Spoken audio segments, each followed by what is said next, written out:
When he was around and he wasn't pissed, he was a great father. But, you know, that was kind of seldom, really. How can I go forward when I don't know which way up? When Ozzy Osbourne passed away on July 22, 2025, the world reacted with an outpouring of emotion that only a rock legend could provoke. Social media exploded with tributes, fellow musicians recounted wild stories, and fans flooded the internet with video montages and candle emojis. The Osbourne family issued a somber yet heartfelt statement, signed by wife Sharon and all 5 of Ozzy's children. But amid the flood of eulogies and remembrance, one absence stood out like a crack in stained glass. Louis Osbourne, Ozzy's eldest son, said nothing, no interview, no caption, not even a single word. Instead, Louis quietly updated his Instagram and Facebook profile pictures to solid black. No explanation, no cryptic lyrics, just a void, staring back at millions of curious eyes. In a digital age where silence is louder than sound, that move hit like a silent scream. It wasn't performance grief, it was raw, private, and painfully real. People speculated wildly. Was Louis angry? Was he grieving in his own way?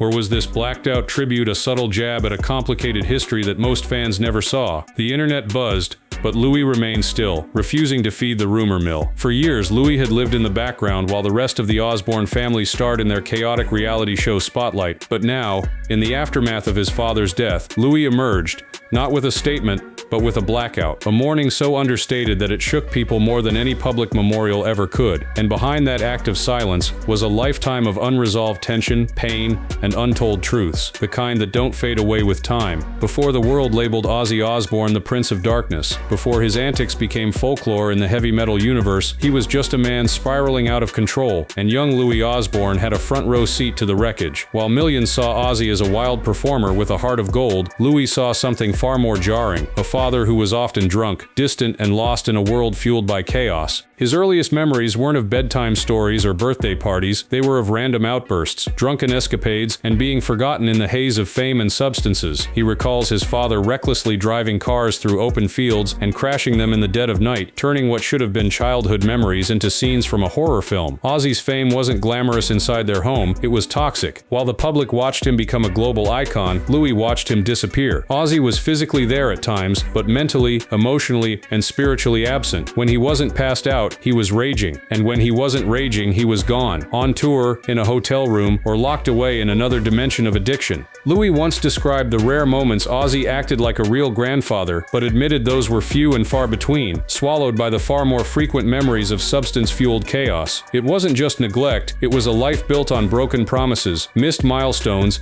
and the constant anxiety of wondering what version of his father he'd come home to, if he came home at all. Behind the screams and sold-out stadiums was a little boy who never asked for a rock star, he just wanted a dad. But that wish got drowned out in the same noise that made Ozzy famous. And what happened to Louis during those lost years explains why his silence now speaks volumes. But the dysfunction didn't end there.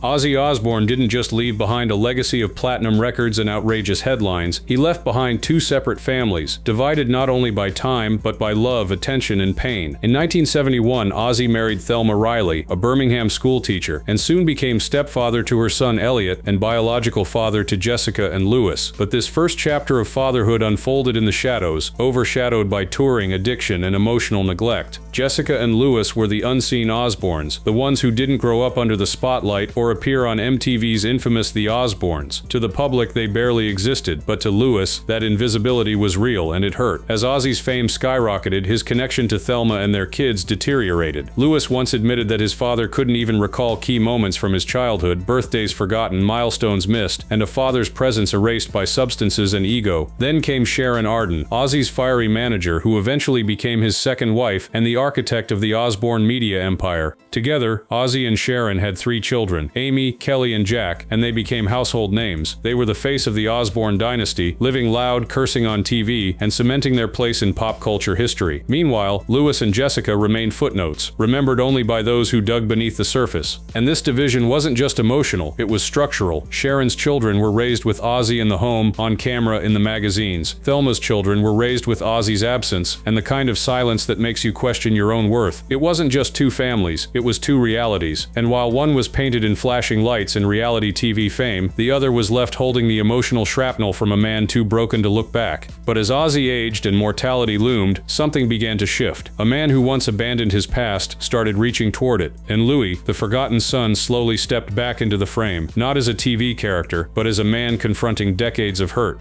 Some wounds never heal in public, and Ozzy Osbourne seemed to know that. As the chaos of his career began to slow, and the consequences of a lifetime of recklessness caught up to him, he did something unexpected. He reached back into the past and tried to reconnect with the son the world forgot. Louis Osbourne wasn't looking for fame, forgiveness, or closure, but slowly, a fragile bridge began forming between them, one awkward, quiet conversation at a time. There were no dramatic reunions or Instagram-worthy photo ops, just a father and son quietly relearning how to be in each other's lives. As Ozzy's health declined and his inner circle tightened, Louis re-entered the fold, not as a headline, but as a quiet constant. They shared meals, exchanged messages, and bonded over the one thing they had in common: music. Though Louis didn't follow Ozzy's path into heavy metal, he carved out a respected career as a DJ and producer, one his father quietly admired. In rare interviews, Ozzy would mention Louis with pride, not spectacle, like a man trying to express decades of unspoken love in just a few words. And Louis, for his part, didn't seek validation. He didn't need public approval or an apology screamed from a stage. He just wanted to be acknowledged. As the final years crept in and Parkinson's disease began stealing Ozzy's mobility, Louis's presence became more consistent. He wasn't there for show, he was there for his father. They had no cameras documenting their reconciliation, no reality show spin-off tracking their healing. It was in the shadows, quiet, slow, sometimes painful but real. The broken rock star and the abandoned son began stitching together the fragments of a bond that fame had fractured. And that subtle return was more powerful than any grand gesture Ozzy ever made on stage. It was Louis, showing up not for the legend, but for the man. But even as their relationship mended in private, one public moment would change everything.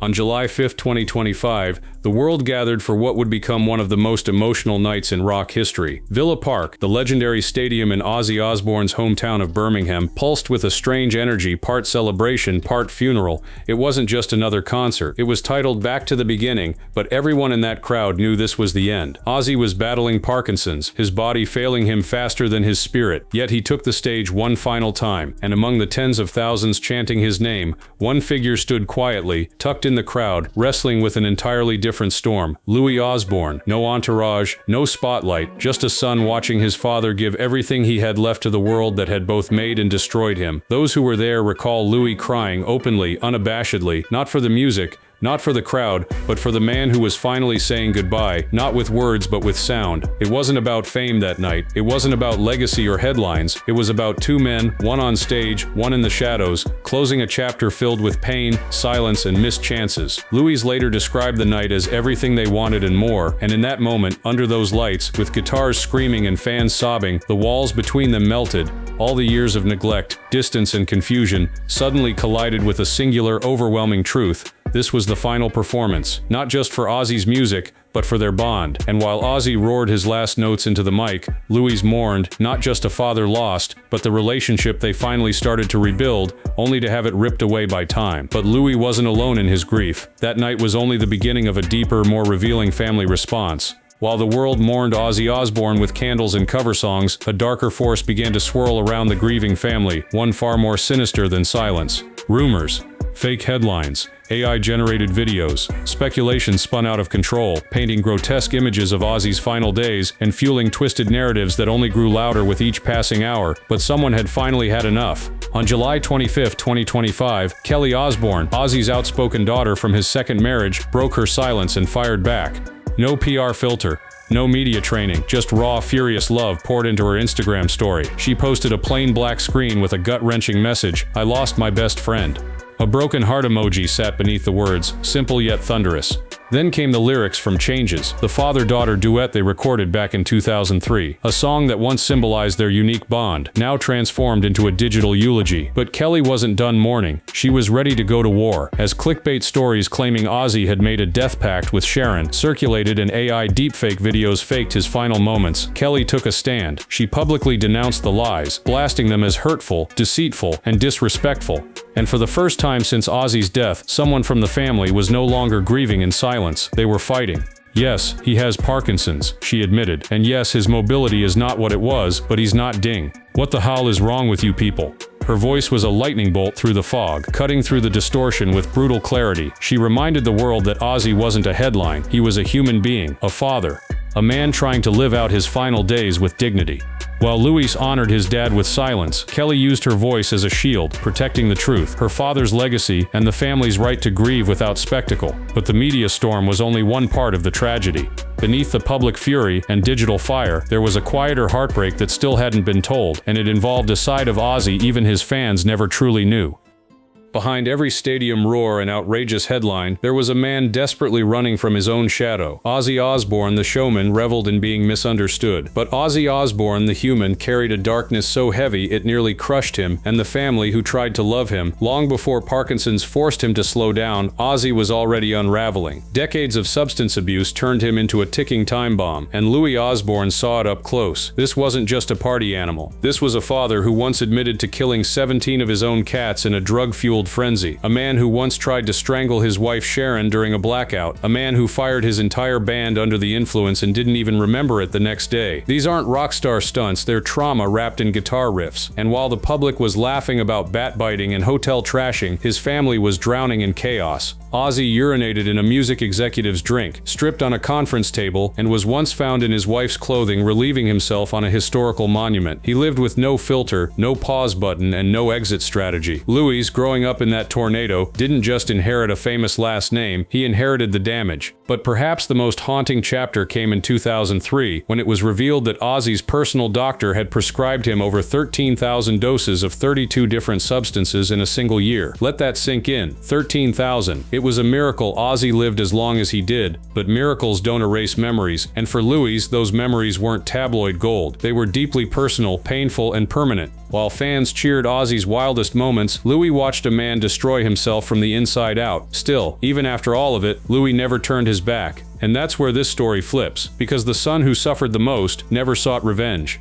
He sought healing. As Ozzy crawled out of the abyss and tried to rebuild, Louis didn't slam the door, he cracked it open. And through that opening came something nobody expected: reconciliation, redemption, and a surprising legacy left not on vinyl records, but in quiet forgiveness. Some stories end in fireworks, others end in whispers. For Louis Osbourne, his final chapter with his father wasn't broadcast on stage or splashed across magazine covers. It was etched in silence, in stillness, in moments that no camera ever caught. While Kelly Osbourne fought trolls and reporters with fiery Instagram posts, Louis chose a different path. No interviews, no press releases, no tell-all memoirs. Instead, he simply showed up, in the hospital, at family dinners, behind the curtain of fame, where Ozzy Osbourne, the man, not the myth, was trying to find his footing before the end. For decades, Louis had every reason to walk away, to stay silent out of resentment, to disappear like his father once did. But he didn't. He re-entered Ozzy's life, not for validation, but for closure. And when Ozzy's health collapsed under the weight of Parkinson's and age, Louis was still there, quietly, patiently, without applause. Their relationship wasn't repaired with dramatic speeches or teary apologies. It was rebuilt in the unspoken. A shared look across a room, a private laugh at a family meal, a hand on a shoulder during a bad day. It was messy, imperfect, and real. Ozzy never became the father Louis needed, but in his final years, he tried to become something else, present, and Louis, remarkably, let him. That kind of forgiveness doesn't come from weakness. It comes from strength, the kind forged by surviving the chaos and still being willing to love the one who caused it. When Ozzy died, Louis didn't perform his grief, he lived it. His all-black social media profile said more than 1,000 tribute posts ever could. In an era of performative mourning, his silence rang with authenticity. It was his final gift to a father who had given him both pain and purpose.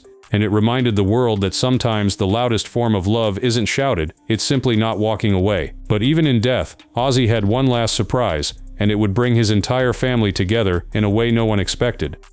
Ozzy Osbourne was never interested in a traditional legacy. He didn't want to be remembered with stiff suits, polished eulogies, or weeping tributes delivered from cold podiums. He wanted music, chaos, laughter. He wanted life. Even in death, the man who once bit the head off a bat refused to bow out quietly. Long before his final curtain call, Ozzy made it clear his funeral should be a celebration, not a ceremony. He even joked about playing Justin Bieber or Susan Boyle just to mess with everyone. And when July 2025 arrived, his family honored those those wishes. There were no orchestrated tributes or dramatic press statements. Instead, there was music, unity, and above all, gratitude. The world saw a headline, but the Osbourne family lived a reality: the loss of a father, a partner, a complicated soul who had loved hard and fallen harder. Sharon, Kelly, Jack, Amy, Jessica, and Louis all came together, not just as public figures, but as human beings stripped of spotlight and pretending. For Louis, it wasn't about saying goodbye to a rock god, it was about saying goodbye to the man he had slowly learned to love again. The man he had forgiven, not through words but by quietly standing beside him when it counted most. The man who had failed him, then tried, in his own flawed way, to make it right. Ozzy's farewell concert raised millions for charity and saw Black Sabbath reunite for the first time in decades. But the real legacy wasn't just on that stage, it was in the silence afterward, in the subtle ways his children chose to remember him. Jessica reposted a soft message on Instagram. Louis posted black. No explanations, no spectacle, just truth. And in those quiet gestures, Ozzy's most honest legacy revealed itself. Not a tale of perfection, but a story of survival, forgiveness, and the raw human need to connect, no matter how late. Because sometimes the most powerful thing a father can leave behind isn't a mansion or a fortune. It's a son who still showed up, even after everything. In the end, Louis Osbourne never needed to write a tribute, go on a podcast, or explain his grief to the world. His silence was his story. His blacked-out profiles were his eulogy. While others shouted their love for Ozzy from the rooftops, Louis whispered his in the quietest way possible, and it hit harder than anything else. That single decision not to speak, not to perform, but simply to mourn, revealed a truth more profound than words could capture. Because what Louis endured wasn't just the loss of a father, it was the loss of what could have been.